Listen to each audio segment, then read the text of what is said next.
Radio Bref, l'effondrement.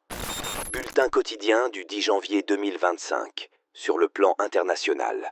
À 10 jours de l'investiture de Donald Trump à la tête des États-Unis, le Kremlin a annoncé aujourd'hui que Vladimir Poutine est ouvert au contact avec le président élu américain sans conditions préalables pour résoudre les problèmes par le dialogue au sujet de la guerre en Ukraine. Pour sa part, la présidente de la Commission européenne Ursula von der Leyen a annoncé que l'Union européenne a versé une première tranche de 3 milliards d'euros à l'Ukraine dans le cadre d'un prêt financé par les avoirs gelés russes en Europe. La police ukrainienne a indiqué aujourd'hui mener plus de 600 perquisitions dans le cadre d'une opération spéciale visant à bloquer le passage illégal de la frontière par les hommes en âge de combattre. L'Ukraine doit regarnir les rangs de son armée près de 3 ans après le début de l'invasion russe. Les hommes ukrainiens âgés de 18 à 60 ans ont interdiction de quitter le pays, sauf exception.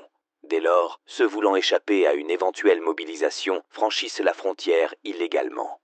Le président ukrainien a rencontré hier soir à Rome la chef du gouvernement italien, Giorgia Meloni, un ferme soutien de Kiev depuis le début de l'invasion russe. Elle a réitéré le soutien global que l'Italie apporte et continuera d'apporter à la légitime défense de l'Ukraine afin que Kiev puisse être dans les meilleures conditions possibles pour construire une paix juste et durable, ont indiqué les services de la dirigeante italienne.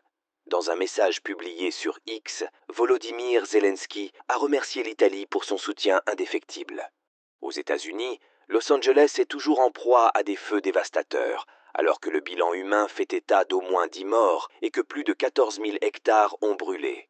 De nombreuses habitations, dont des dizaines évaluées à plusieurs millions d'euros, ont été réduites en cendres. Des voleurs opportunistes ont sillonné les zones sinistrées et pillé les maisons vides d'habitants.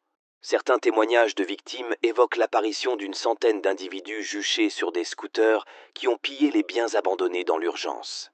Au Soudan, le conflit oppose depuis avril 2023 l'armée régulière aux milices paramilitaires des forces de soutien rapide. Si le bilan humain est difficile à établir avec précision, des dizaines de milliers de victimes sont à déplorer ainsi que 11,5 millions de déplacés internes. Des millions d'habitants sont menacés de famine. Les États-Unis ont officiellement dénoncé un génocide perpétré par les forces de soutien rapide emmenées par Hemeti.